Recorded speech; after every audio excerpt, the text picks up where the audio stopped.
The BAFTAs are long, aren't they? We have broken our watching of it to record this episode. That's because I'm waiting for the best bit. We all know the best bit, don't we, Mark? Is it the in memoriam section? It's the in memoriam section. Why have they put these musical interludes into the BAFTAs? We don't need musicians that we've either not really heard of, or in the case of Jessie J, who came on for the second musical interlude, someone we've known a while ago and now is back. It's just, yeah. By the way, I've heard of both people who we saw perform. I've heard of Tom Grennan, even if I couldn't have picked him out a lineup, but his song sounds a bit like Robbie Williams, though, doesn't it? Yeah. Jessie J can sing, though, can't she? Oh, I mean, Jessie J can absolutely sing. You didn't know that. You were like a bit surprised, and I was like, "Oh, she's always had like the voice." Wasn't she in The Voice? I think Wasn't she might one of have the been judges on The Voice. But I knew she'd gone to America to be like taken seriously because Brits are rubbish. And they always come back. Well, she's been away for a while, but maybe she feels like she'll be more appreciated for her actual voice, because her voice is astonishing. Absolutely astonishing. I just don't feel she did it justice with Price Tag. Yeah, well, this is it. I think it's the song choice, isn't it? But whereas the one that she did tonight, don't know what it was called, that was like, it was really showing off her voice. But it's the BAFTAs. It's not, end of the road, top of the pops, or CD UK. It's the BAFTAs, and it's long. And I wish we'd recorded it and then fast forwarded through all the really awful, not funny intros. Some of them, which we won't mention which ones, but some of them fell flat. Some of them were so flat. I really like, the only thing I like seeing the pairings, and I really like seeing Danny Dyer and Catherine Parkinson, because obviously they're fabulous in Rivals and they seem to get on really well in real life. So I was pleased with that sort of thing. But yes, the deaths is the section that I'm waiting for. We've paused it. I'll be able to fast forward it, and we can play the greatest game on earth, which is who died this year that we completely forgot about. Oh, I forgot they were dead. Oh, did they? Are they dead? Look it up.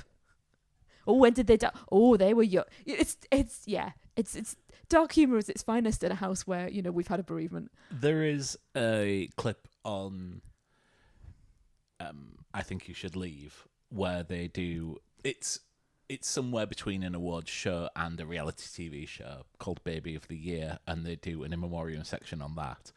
And I'm not sure I can ever watch an in memoriam section and take it seriously again, because that is so perfectly done. Mm-hmm. I'm going to show you after we record this podcast. Thank you. Yes. I will look forward to that. But first, I will watch the actual in memoriam. Okay. But it's fun that we're talking about the BAFTAs, because we're going to focus more on telly this episode, and then shove in the new Alex Garland film, Warfare, at the end, which you've been to see. Yes. But we're going to catch up on what we've been watching on TV. So we're going to do Andor, which I've been watching. You haven't even seen the first series, which I think is a travesty. But then I'm thinking you're going to bring up the fact that I haven't seen Colin from Accounts, and yet laughed at the people from Colin from Accounts when they came on stage to present an award, and they were very funny. You laughed multiple times when they were on, and that I just turned to you and said, there you go. Yes. This time, me and quite a lot of people that we know, I know, have been telling you to watch Colin from Accounts. Yes, they have. People I really trust and respect have also been telling me to watch it, and me, and you, and then you neither trust nor respect. For everyone at home, Mark just turned to me and went, "See, you'd like it. Why don't you watch it?" So yeah. Well, there we go. Yeah. So yeah, telly. Hang on a minute. I was in the middle of Andor. So yeah, Andor. Then we're gonna talk about The Studio, which you and I have both seen, but I think I've seen more episodes than you. So we'll catch up on that. Yes. And what are you gonna do? I'm gonna do Warfare. Oh, we're gonna do Warfare. Fab. Oh, I was gonna do something else. Yes, I am. I'm gonna do Jack Wright. A programme which you saw me watching the other day. It was like a lunch break, and you came downstairs and you were like, "What's this?" And I didn't even see you on it. I just saw it on our Sky Q box record, and so we'll get to that. We'll get to that. Why I was so shocked. Okay, right, fine. Do you want me to start with Andor? Yeah, start with Andor. Okay, start with Andor. So, you haven't seen series 1 or series 2. I am in the third tranche of series 2, and we'll get back to that in a moment. Okay. So when series 1 came on, it was obviously, I had suffered Star Wars fatigue. Yep. Everyone said, oh, you need to watch this. You need to watch this. It's so good. I put on the first episode, and within 10 minutes, there was a baddie from Coronation Street who I want to say is called Jez Moxley. Yes! Turned up, and I was like, I can't take this seriously at this point. Well, it's because they film it here. Like, they do so much. Well, obviously they film everywhere, but they do a lot of filming here. So a lot of British stars will turn up, and it is really good fun to see, like, you know, people popping up for I think it's also got Moxie in, I've seen. From All Three the Same Pat. You've got Andy Serkis in series 1, you know, so got some big names. Yeah, that is actually a big name. I don't think Christopher Fairbanks, who played Moxie, normally stands alongside Andy Serkis on. I really want to watch this because everyone says it's one of the greatest TV shows ever made, which is this kind of superlatives that I normally give a TV show. Yeah. But I don't want to start watching it while season 2's on, because if I see a tweet, I will have some context of knowing what's coming up. You will know the characters, and you will know the plot line, and you don't want to be spoiled. So if people say, Moxie from is dead, or I don't know if he turns up any more episodes than the 5 minutes I saw, but yeah, I don't want to have that context in my head, so I'm going to wait until it's all gone out, and then I will probably watch it at some point. I mean, this shouldn't have been a show for me. I mean, I like Star Wars. I've got Star Wars wallpaper in my office. Our son is currently wearing Star Wars pajamas that I bought him. You know, I like it, like, but I'm not. I don't know the ins and outs of the law. Why are you laughing? Can I point out that the Star Wars wallpaper was there when we moved in? Yes. Because I'm not really into Star Wars. I've got Star Wars wallpaper in my office. Yeah, but it's somewhat of a turn. Like, I haven't ripped it off the wall. It was a child's bedroom. Now it isn't. I think you needed that context when you say I don't really like WWE. I've got the bedspread. There's a WWE sticker in that room as well that we haven't taken off the window, and we've been here 7 years. I think there's a lot more things that need to be done before that's happening. Yeah, that's true. That is true. So back to the point. What is the point that I'm making? I've lost my point. What was the point I was making? I don't really like Star Wars. Star Wars. Don't really like Star Wars. So, Andor, after seeing all the other bits and pieces that were coming out, like you said, you got Star Wars fatigue because they did that thing that the MCU has been doing, which is they've been putting out all these TV shows and all these, you know, sort of additional stories, and not all of them have been great, and there had been a few that I had kind of gone, oh, I'm not really feeling this, and I thought I would give Andor a shot, and then really got into it. But it's a grower, not shower. It, you know, the first few episodes I was like, this is for everyone at home, Mark's just done a little like bit of slap your knee and making a funny joke. She does some blue this last. That's not what I was going for. The first few episodes, it was slow. It took me a while to get into it. I was thinking, why am I interested in this person, Cassian Andor, the thief who turns rebel spy? Why would I be interested in him? Andor is a prequel to the film Rogue One, yes, which I liked. But I can't really remember very much about, apart from the fact that they filmed in the Tube, and our friend and friend of the podcast, Chris, had gone to London and had gone to the Tube station and had taken photographs exactly where the film location was. And I was like, oh, that's really cool. And I remember that about it. And I remember... Was that film? Yes, it was. I thought that was under a different Star Wars film. No, it was Rogue One. Okay, I mean, I think they even cut that scene out of the actual final film as well. But yes. But yeah, so why would I be interested in this sort of peripheral character who only appears in Rogue One? And by the end of series 1, I was just all in. It does this thing. The writing is so clever. It builds and builds and builds, and like you say, you get these odd characters, and I don't mean odd as in like strange, but these sort of single characters that pop in, maybe even for a scene, maybe for two. You know, and and everyone's expendable. You don't know what's going to happen to anyone, apart from, of course, Andor, your main character, because we know what happens in Rogue One, so you know what's coming up in his future life, which adds a lot of weight to the things that are happening here. But people are expendable. Major characters die, and people that you really like and you think, oh, we're going to follow them over the next few episodes. Nope, they're dead, or they've gone, they've moved on, and it's really a political thriller and a spy drama. There's very little of that sort of, I'm going to call it, what am I going to call it without really annoying everyone? But you know, the sort of, if you say Star Wars to a child, they will get some lightsabers out. Hard sci-fi, I think, is how I would call it. They'll get some lightsabers out, and they might talk about the Force, and they might talk about Jedis. That's very much sort of one element of Star Wars. There are nods to that in this show, but it is really grounded, and it's about a rebellion and how a rebellion takes form and takes shape, and how sometimes you can't even trust the people within the rebellion, and you're fighting against this common enemy, but you're also fighting against yourself. It is just superb. Season 2, I have a problem with, and it's not about the storytelling, it's about the way that they have produced it for us to consume. Yeah. It is, I mentioned these tranches.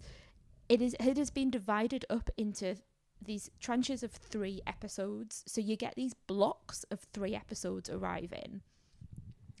And the problem with that for me is that then, and it's my problem, I totally get this. And I think I spoke to you about this the other day as well. And you were like, I think that's like, you were laughing because what I was saying about podcasts. But it's a me problem that if I watch something, I want to go and listen to other people talking about it, particularly if it's a prestige show.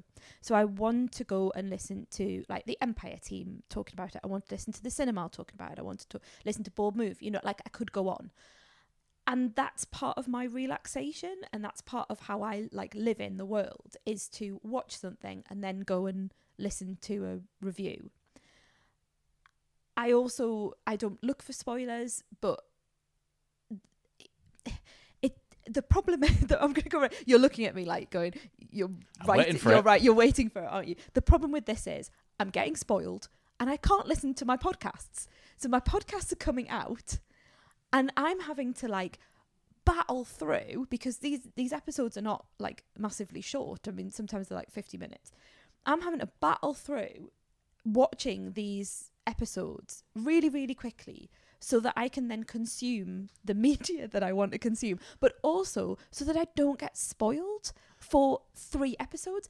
And that means I am glossing over stuff. I feel I have raced through these episodes. The other reason I listen to podcasts is to understand. I want to understand. There are people out there who really have deep knowledge of Andor, of season 1 and of Star Wars, and I want to understand it. I want to see where these Easter eggs are that I might not have understood. It's also jumping forwards in time. So every tranche, you're like moving forward a year, and they're not filling in the gap. There's like this liminal space where you have to fill in what's happened to the characters. So you might have a character in, let's say, number 1 that is on a particular pathway, and then in number 2, in tranche number 2, they've then fallen out with someone and you don't know why. And if I was just watching it episode by episode, I would then be able to listen to my podcast, and I would also then be able to read the media, to understand more about it, and to take it in a slow, like I did with series 1, to take it in this and let it build. It is superb. The latest tranche, I'm going to stop using the word tranche, I promise. The latest block are 3 episodes of the most stunning pieces of TV in this genre in particular that I've ever seen. It is what you are watching this one, and you know what's going to happen because you've seen Star Wars, so you know these characters and you know what's going to happen to them, and yet it's the level of detail and the build up to, and it's really given me an appreciation of Star Wars, you know, the original trilogy and the later ones, and also Rogue One, which I'm building up to watching. I think it's absolutely superb. I personally have a problem with this whole letting 3 episodes go, but I appreciate it's a personal problem. Mark, over to you. So no, I mean I've got nothing to say on the show because I've not seen it. I'm going to go as far as say it's quite ludicrous to say I know. I have podcasts that I want to listen to, so I'm having to rush through them. It's how I relax. It's almost as if you can listen to a podcast whenever you want. It's a shame they didn't put that feature in there.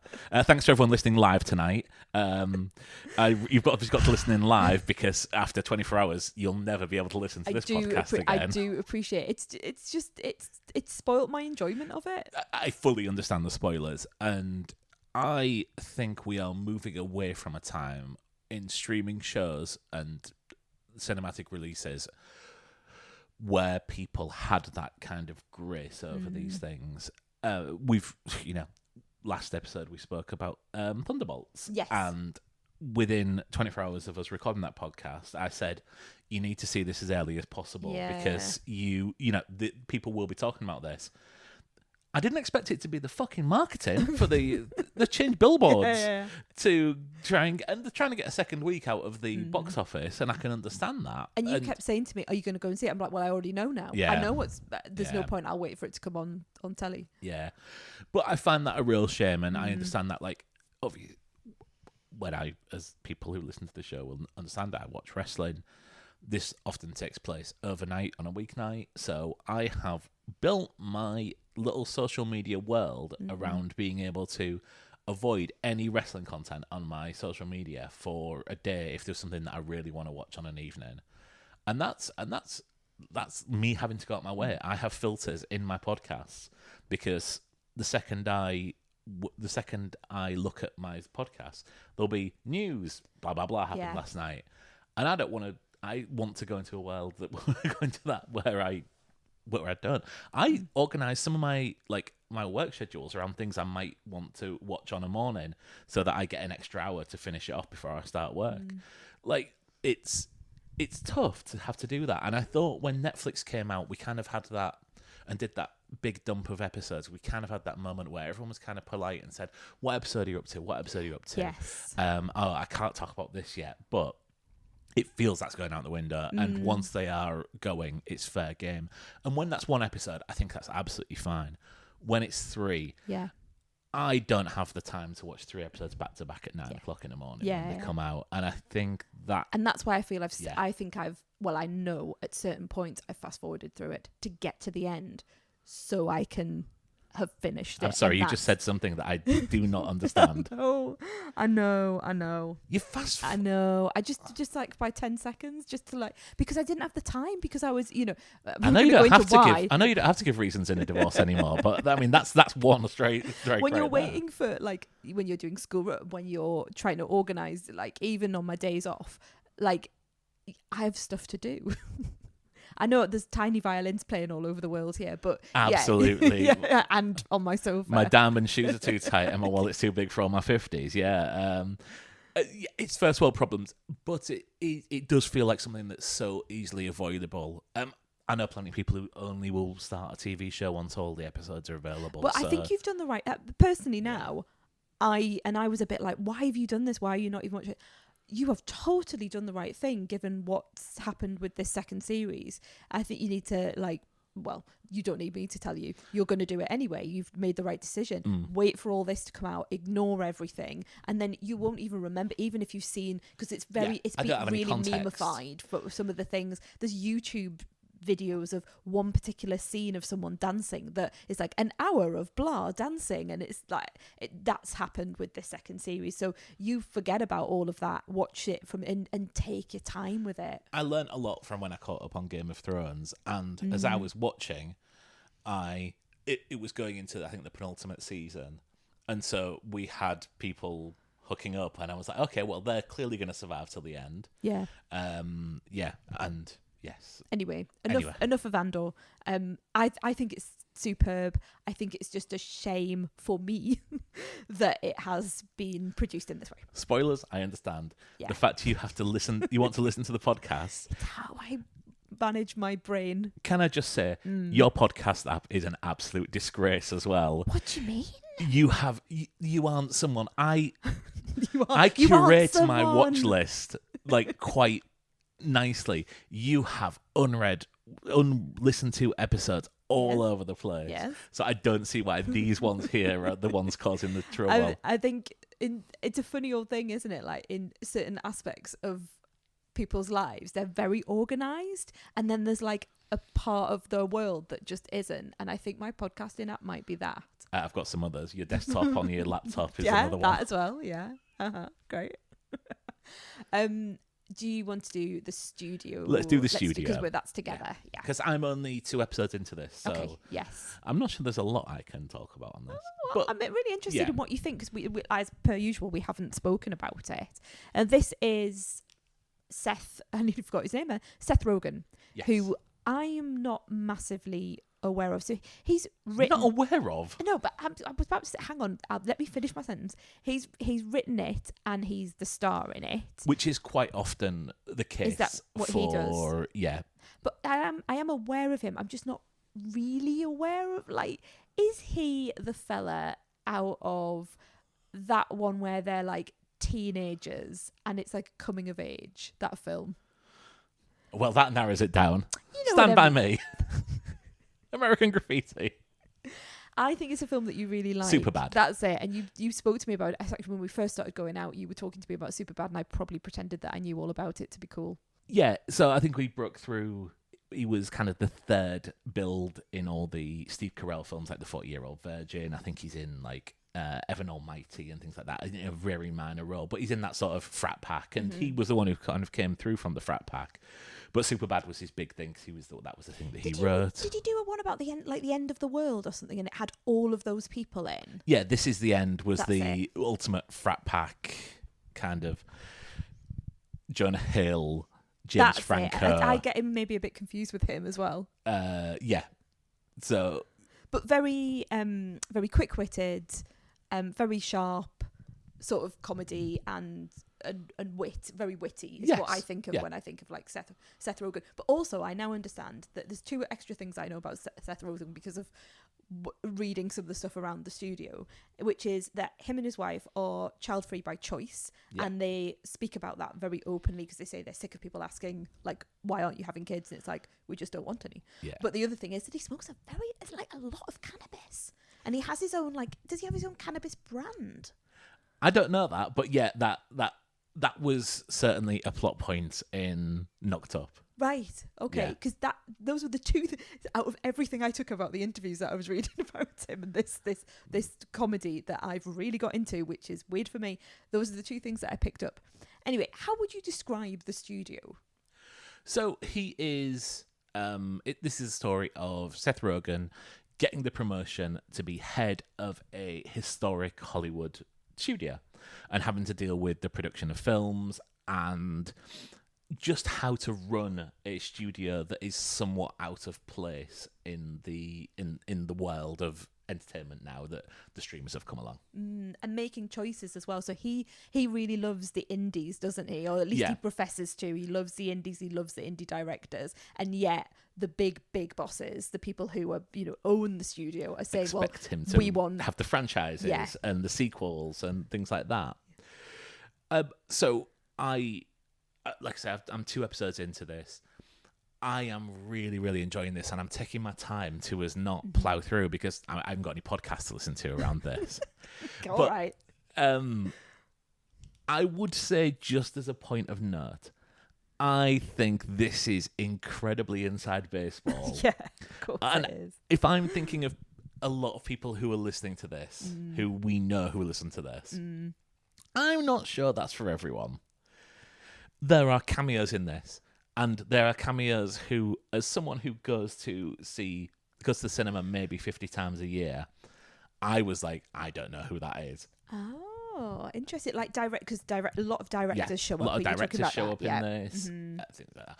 And obviously directors that I know who are incredibly famous by name, but I'm not sure your average watcher of TV would be able to pick out. There were a couple that I did, so I knew the films because they mentioned the films that they for everyone at home, they would bring someone in and say, oh, we've got a new film, why don't we get blah name? Oh, he's just done the latest A24 or something like that, or the latest, it's not this, but like the Scream 7 he's just done, and they bring in these like young, bright things of Hollywood, and you know the name sort of, but you definitely don't know the face. I think we're talking about the same person in episode 2 on this. But there is another one. There's a female director who is included, which I was really happy about.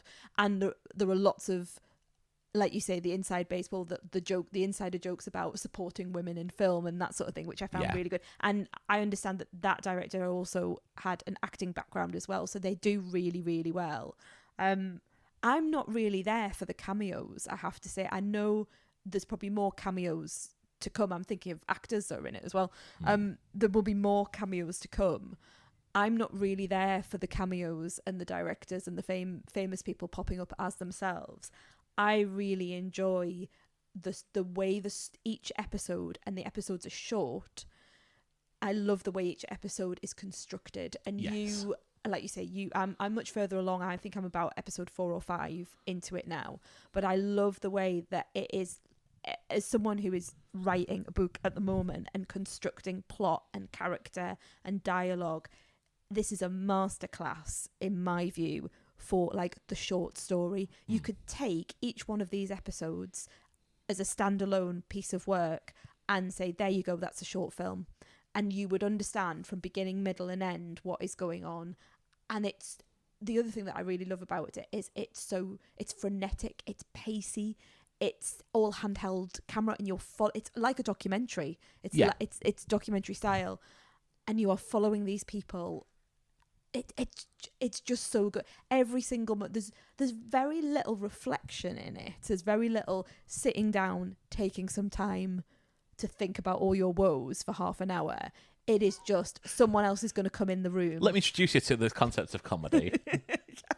Yeah, fair enough. I don't watch a lot of comedy. I love this, but I don't think I love it necessarily for the comedy. There's so much cringe in this as well that, like, oh, I just want to go and hide under the sofa. I love it for the spectacle of it and the way that it tells story. Okay, I mean, I'm all for this, and I will carry on at this. I'm gonna try and get it finished this week, so I understand the finale is next week. Is that right? I don't know. I've kind of lost on it, but okay. I will take your word for it. Okay. One thing I would say is, a part of this is a lot of these episodes, and I understand from I understand from information I know about episodes coming up, is that the way that the episode is filmed will match what they are talking about in the show. Yes. One thing I would say, another show that I would recommend is The After Party. You've talked to me about this before, yes. Which is also an Apple TV Plus show.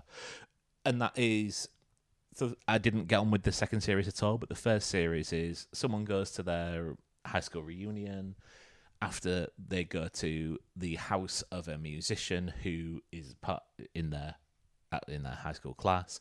He is killed, and we are following the policemen as they are conducting an investigation, and each episode is in a different style. The flashbacks as people are discussing the thing, it's a bit like Rashomon, where you see different things from different people's vantage points.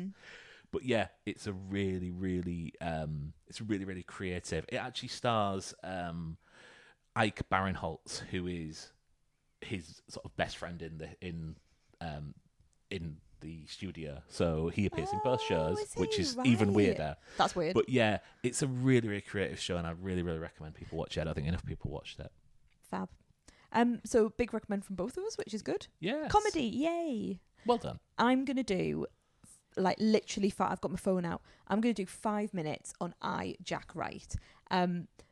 When you saw that I was watching Jack Wright, one of the first things that you said to me, other than what does that mean, was, what is you and Alibi?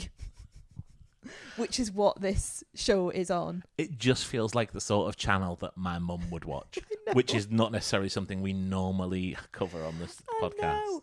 Well, so, and you couldn't understand what I was saying, so you were saying, what is this? And I was going, Jack Wright, and you were like, what? It doesn't make any sense. So it's Jack Wright, because it's all about a man who dies, man played by Trevor Reeve, who dies leaving a will. And it's ITV Succession with a bit of cozy murdery drama thrown in. It is so up my street. Nothing you have said so far is selling me on this show. It is written by, or it might be produced by, is it written by? Yeah, it's created by Chris Lang, who is behind Unforgotten, which obviously is a massive show on ITV and has been a police procedural.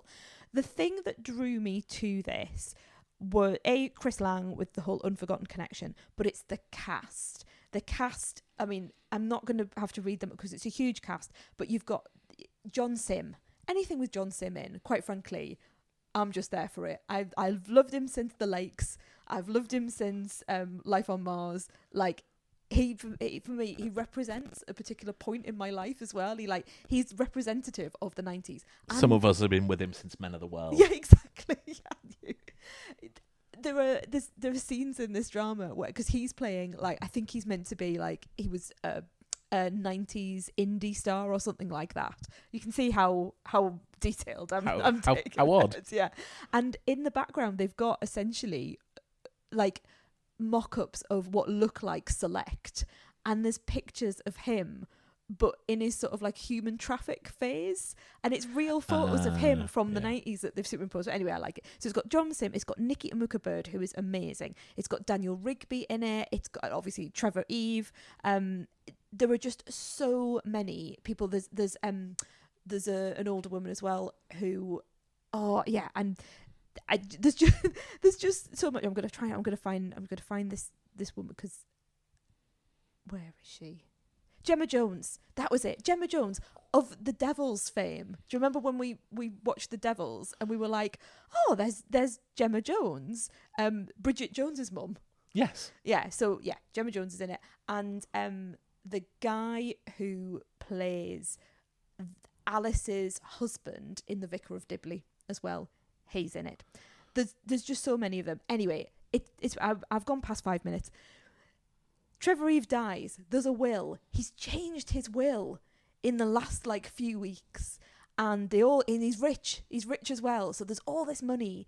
He's got a son who he's estranged from, John Sim. He's got a son who he's brought into the family business, but he's put him down the whole time, Daniel Rigby. He's got 3 wives, and he's still in touch with his first wife. He still talks to her every day on the phone. That's Gemma Jones. He's got his 3rd wife, who is this very well put together woman with 2 kids, and he leaves her nothing. He leaves her nothing in the will, and he also cuts out one of his sons with her. Like, he's got a son with her and a daughter with her, and he cuts them out. So it's this thing of what has happened to Trevor Eve's character to make him change the will. Everyone is now fighting. Everyone has these really intensive relationships with each other. He's left the business. He's left all of it, most of his money in the business, to his granddaughter, which is John Sim's daughter, and they've got an estranged relationship. So there's all these awful estranged relationships and tensions, and wives hating husbands, and granddaughters against nieces, uncles, and it's just amazing. And also it has this device, which I'm still not entirely convinced works, but it has this device where it's showing you almost like they've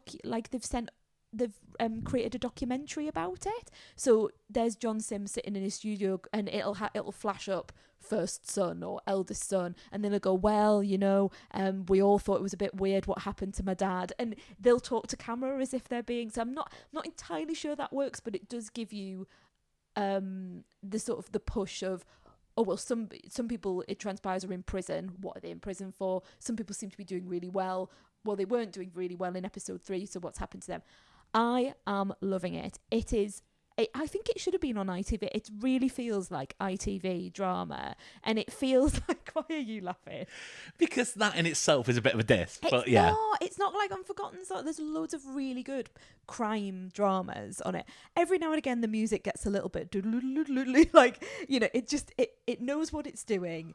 It's got all these big character actors in it, really, really, and the acting is brilliant. There's a scene with John Sim and his mum, Gemma Jones, and it's just amazing acting that's really close to his face. They're bouncing off each other, and I remember thinking, God, this is really, really good.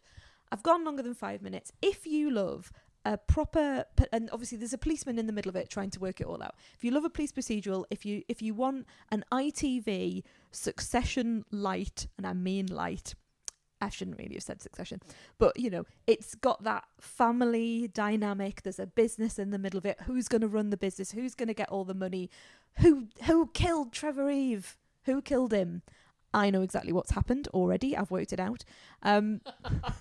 So that makes me feel really good about it. So I'm watching the next episode going, yep, I know who that is. Yeah, it's brilliant. Get yourself on You and Alibi. I don't know how I got there. But get yourself on You and Alibi and watch Jack Wright. Wouldn't even know where to start. War, what is it good for? Oh, there's the news. You didn't turn your phone on silent then before we started recording. No. Do you want to do that now? Is it all the the in memoriam section of BAFTAs? It's all our people listening live because they can't possibly listen to it any other time. So we are going to cover one film on this episode, which is Warfare. Which is, am I right in saying I know nothing about this, Mark? It's the new Alex Garland, isn't it? Yes, that's right. Mm-hmm. Yeah. And you were really keen to go and see it. You kind of moved things around a little bit, didn't you, to get yourself the time to get to the pictures and go and see it? Yeah, new film by Alex Garland. This is co-directed with Ray Mendoza, who is a combat veteran who was his one of the consultants who worked with him on Civil War. See, yes, I will come back to this in a minute because he has got this war theme, hasn't he, going on at the minute? Yes. You saw Civil War, didn't you? I did. Yeah. I didn't watch it for a long time because I thought it was going to be a very different film to the one that it turned out to be, which is exactly what you told me on this podcast multiple times. It still was shocking and awful, and I found it very troubling. But I find all of Alex Garland's films really troubling. I think they're really hard hitting. I'm wondering if this one is the same. Given the title. Funny that, yeah. So this is the story of one day, almost in real time, a troop of US soldiers in Iraq in 2006. We actually first meet them watching the video to Eric Prydz's Call on Me. Oh, yes, the one with the bums. Yes, that exactly. And getting all very excited because they are deployed in Iraq. Okay. We then cut to night and they are going through the streets of Iraq, and they decide to take over a house presumably for tactical advantage of where this sits in the city.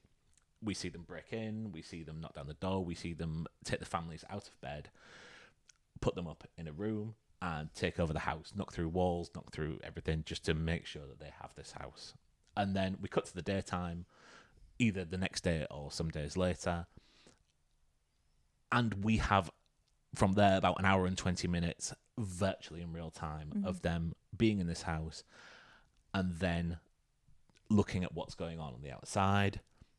As you can probably imagine, an exciting incident happens, and then how they deal with this. Mm-hmm. This is one of the tensest films I've ever seen. So when it starts, we are just seeing them do reconnaissance on the people around. They have a sniper rifle with a long range telescope, and we are just watching. Yep, that's guy one going into the building 3. He's wearing jeans and a red jacket. Yep, he's come out again, and he's getting in a blue Opel, and that's basically it. And you see people taking notes, you see people relaying this back to their commanding officers, and again, that's about 20 minutes of just that, of the monotony of being on a stakeout and going through that. An exciting incident happens. And from there, it is one of the toughest watches you will ever have. You are stressed out. This is in real time. You see horrible things happening to people. We see people who we get to know who are put into who are injured, who have to deal with these injuries, and their friends having to deal with these injuries in real time. There is incredibly graphic violence and when things happen. And this is a 90-minute film that feels like, in many ways, it goes by in 3/4 of an hour, and in some ways it feels like you're there for 5 hours.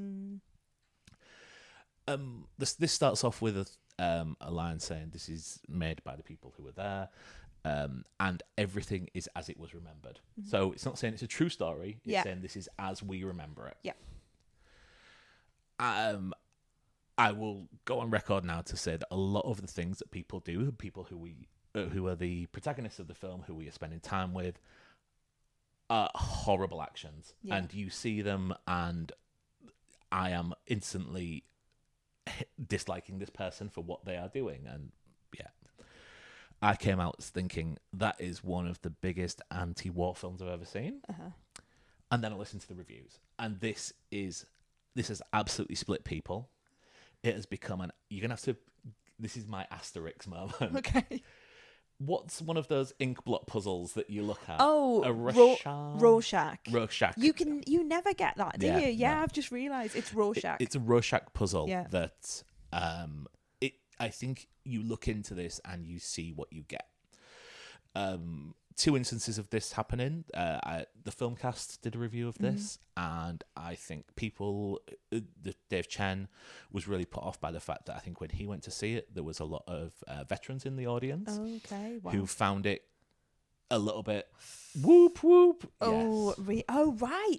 So because I was thinking, would they not have like a recurrence of PTSD? No. It was more where jingoistic, USA. Yeah. Oh, that I don't think that's what Alex Garland's going for. Whereas Jeff Kenyatta went to see it by himself and found it incredibly troubling, like as I did. Yeah. I went to see this in an Odeon, not an art-house cinema, and everyone was deathly silent. It was a late night showing, so that might have helped, but everyone was perfectly observed, and it was one of them things where when the titles came up at the end, everyone just sat for a minute, and I feel that everyone was in the same situation as me.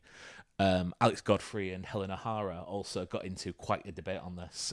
Alex Godfrey wrote the 5-star Empire review. Helen O'Hara, I think, had more troubles with it.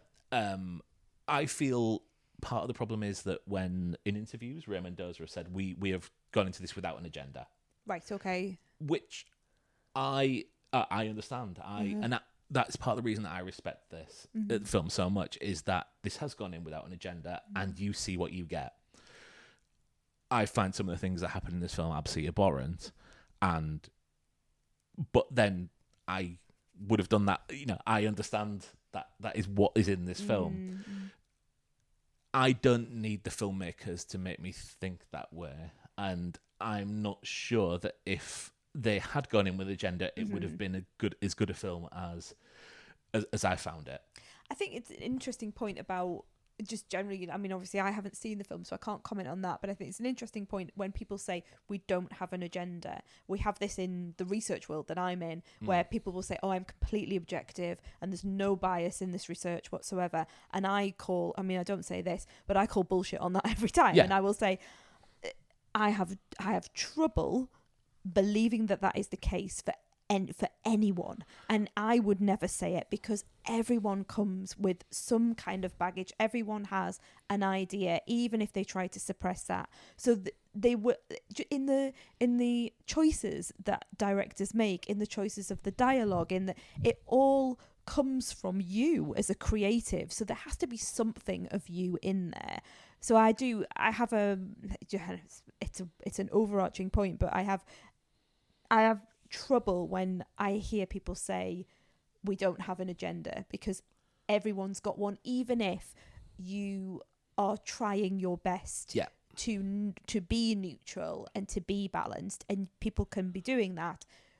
There's always a little bit of you that'll come through. But I understand what you're saying, which is you feel that people get out of it what they want. I don't believe them when they say there isn't an agenda in here, because I feel this is things that are said in interviews and probably as part of marketing that to try and promote this film. I feel the film was made with my feelings in mind, and if someone comes into that and you like you say, you bring in the baggage that you have, if someone who is an army veteran takes this differently, I'm not in any place to say what's right or wrong there. Because you've not been there, and you've not had that and they have experience. seen things which I haven't, and they understand more context. There's no context that's explained in this film of why they are doing something. there is there are, you just have to get used to the terms that they are using and learn it along in a 90-minute spell. And you kind of say, what's that? And then you kind of work it out, and then they'll explain it again, and you'll understand that. It's incredibly, it is just like watching a slice of life.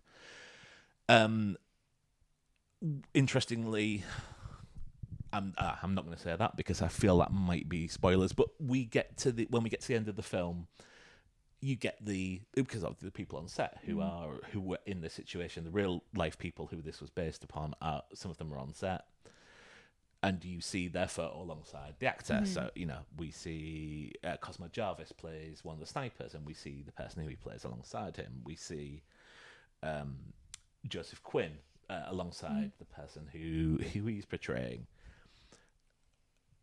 There are some interesting points about some of the other people that are on there. So it's worthwhile. Yeah. I mean, it's the before end the titles even. Oh, right, okay. So it's not. Really, like I think some of the most amazing performances I've ever seen in a war film. Will Poulter plays the. I guess I don't know what rank he would be, but certainly the captain or the commanding officer. Commanding officer. Absolutely, you believe everything he's saying. A actor I'd not come across before, I think, called DeFero Woonanty, plays Ray, who is one of the communications officer. I don't know if I've ever seen him in anything before. I believe he's a Native American actor. Okay. As I'm looking now, he's in Reservation Dogs, which makes a lot of sense. Yeah. The physical acting and the emotions which are explained on people's faces are absolutely on point on this. I can't speak highly enough of this, but you might come out of this with a different view. Friend of the show, Neil J, saw my 5-star review on Letterboxd, and I think he went and watched it the next night. And I woke up to a message saying, yes, without anything tell me what he'd gone to say. I remember that. And you were trying to work out what Neil was saying to you. Yeah. I think he came out with the same way as me, and we had a good discussion about it, but your mileage may vary. I was about to say it's a mileage may vary sort of film, isn't it? But then, having said that, I think there's a lot of people who couldn't get together with Civil War. Yeah. I think a lot of people couldn't get together with Men. Yeah, I mean, I didn't to begin with, and then I loved it afterwards. The other one, I always want to call it Armageddon, but it's not Armageddon. It's one word, and it's a long word, and it's Annihilation. Yeah, that was just that. His films always make me feel weird. He makes me feel odd when I watch his films. I am always unsettled by his films. It's a good job you like Devs then, isn't it? I hated Devs. And again, really just something, it almost, when you've got a weird metal taste in your mouth, you maybe don't, but if you've ever had a weird metal taste in your mouth, that's kind of how I feel after I've watched an Alex Garland film. There's just something almost like I want to crick my neck, and kind of, there's a shudder. And I mean, it's amazing that he can do that someone has that ability to make you feel weird. But his films make me feel weird. And of course, I'm just, my favourite thing is whenever I think of Alex Garland, I just think of The Beach, which I love that book. I love the book. I love the film. And I don't know why, but I always get home whenever you talk to me about an Alex Garland film, and I just always just remember being however old I was, 15 or something, reading this book, and being mesmerized by this novel. So yeah, I don't know why I always it is a complete non-point that I'm bringing up here, but whenever I think it's just there in my head. I think a child of the 90s, it's just there. Yeah, I mean, obviously he also wrote the screenplay for Never Let Me Go, which was another film that stayed with you. God, I know. Yeah. I can't even think about that. Yeah, he's unsettling. He's an unsettling individual creator, which is brilliant. That's what we need in the world, is more people like that. Fab, how many stars are you giving it? Are you agreeing with Alex Godfrey? 100% 5 stars. Yeah. Okay. Fab. Cool. Right. So, that's 2 episodes in 2 weeks. Oh, we're doing really well, aren't we? And nothing even one bit to do with a TV show that we're watching in real time. yeah. I'm watching Jack Wright in real time. I haven't finished it yet. No, but I mean, but I know we're what's not happened. doing 2 episodes in 2 weeks on Oh, I get what you mean. You're talking about that strange period of our life where we did week by week episodes of that TV show, which name has completely escaped me, where they're in work and then they're not in work. What's it called? Severance. See, that's what happens. You do weekly Severance episodes. It takes over your life and then you just move on. That's show business for you. Oh, speaking of which, let's get the old In Memoriam on. Right. See you next time. See you next time.